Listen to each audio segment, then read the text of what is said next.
What is up, guys? 17 weeks out, and today I'm going to be showing you all the supplements I take. And I'm going to separate this into 3 different categories: health and wellness, performance, and recovery. Let's get into it. Health and wellness subs. Now, as soon as I wake up, I want to be hydrated. I just spent 7 to 9 hours without any water, so I need to have some in the morning. But what I like to do is I like to add a hydration supplement into the water. My favorite so far has been Natural Supplements Hydration, because it not only has all the electrolytes and minerals that I need, it also has 1,000 milligrams of taurine and 100 milligrams of cognatic, which is a focus ingredient. So this, in combination with 12 ounces of water, is just a great way to start the day. And then, of course, a multivitamin, as well as a fish oil. I would say most people's diets today are not getting all the nutrients they need in their food. If you're an athlete like myself, you probably already have a better chance than most at getting your nutrients in your food. But with how our soil is today, there isn't as much nutrients as there once was. So overall, I do think it is beneficial to have a multivitamin in your stack. I personally like UXO's multivitamin because it's not only a multivitamin, it's a prebiotic and a postbiotic too. And I use the fish oil because it's good for heart health, good for skin health, and good for joint health. It also helps with absorption. So I like to take it with my biggest meal when I'm on my bulk to help absorb all the nutrients. Or sometimes I'll take a double dose when my joints are feeling a little bit more achy. Speaking of achy joints, I use a joint care product as well. This is one of those supplements that you just don't take and then immediately feel great. I personally take it as more of a preventative. I know the abuse that I'm putting on my body, and I know that will catch up with me one day. But I figure as long as I train efficiently, recover as best I can, and take a joint care product, I'd probably be better off in the long run versus if I hadn't taken something like this. All right, now we're gonna go into performance. I debated putting this into the health category as well, but I figured let's just kick it off in the performance. Creatine monohydrate. The reason I say I want to put it into the health category is because I do think everyone should be taking creatine. It is the most studied ingredient in the sports nutrition industry. It helps with recovery, it helps with performance, it helps with mental clarity. It's just a great ingredient to take. Right now, I do take UXO's creatine monohydrate.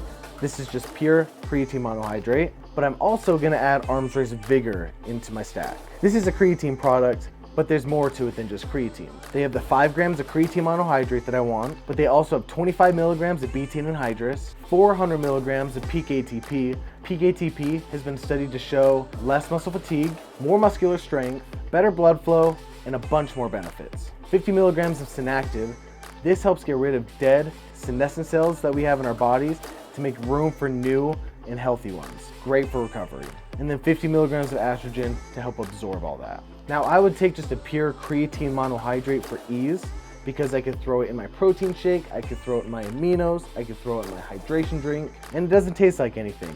But for a product like Vigor, this is gonna be a perfect intra-workout drink because during my workout, my body's going to be looking for something to absorb. So getting that creatine in the middle of my workout is gonna help with that mental clarity, it's gonna help with blood flow, it's gonna give me a lot of benefits. Same with the peak ATP, same with the synactive.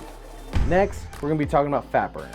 There are a lot of options when it comes to fat burners on the market. But for ease, I just like to say there's powdered and then pills. And then from there, you know it's gonna be caffeine free or not caffeine free, sweat free or a lot of sweating. The list can go on and on.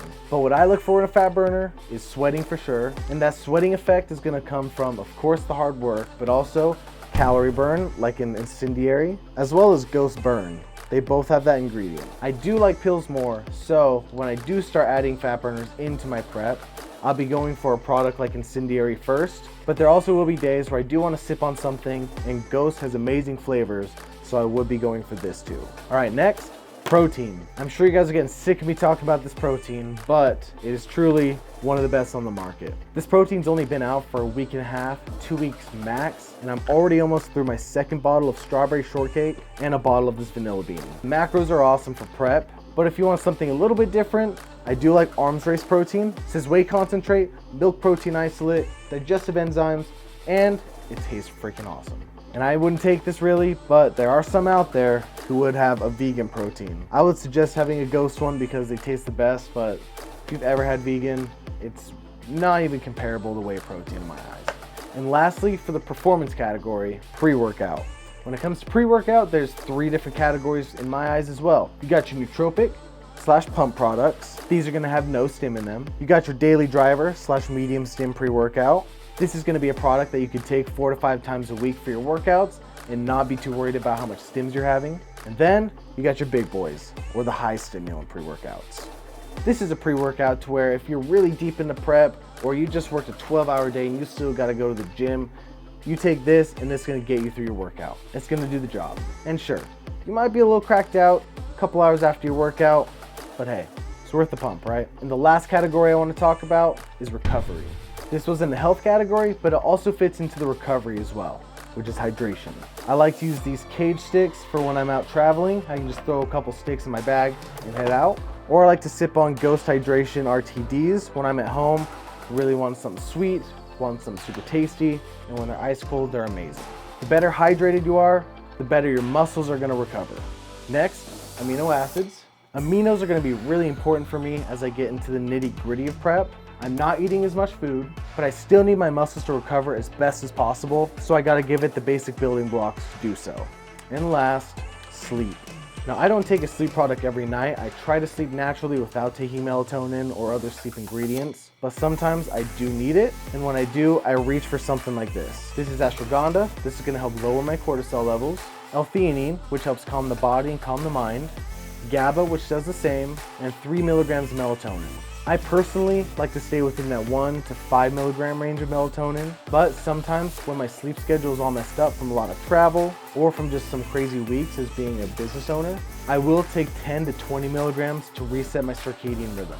All right, guys, that is it. Thank you so much for watching. And a bonus for getting to this part of the video, I want to offer you guys a giveaway. Comment below what you would want to see given away, whether it's a protein, a pre-workout, a fat burner, a whole stack for the summer. Let me know and we'll make it happen. This is 17 weeks out. It's time to get better for another week and go crush our goals.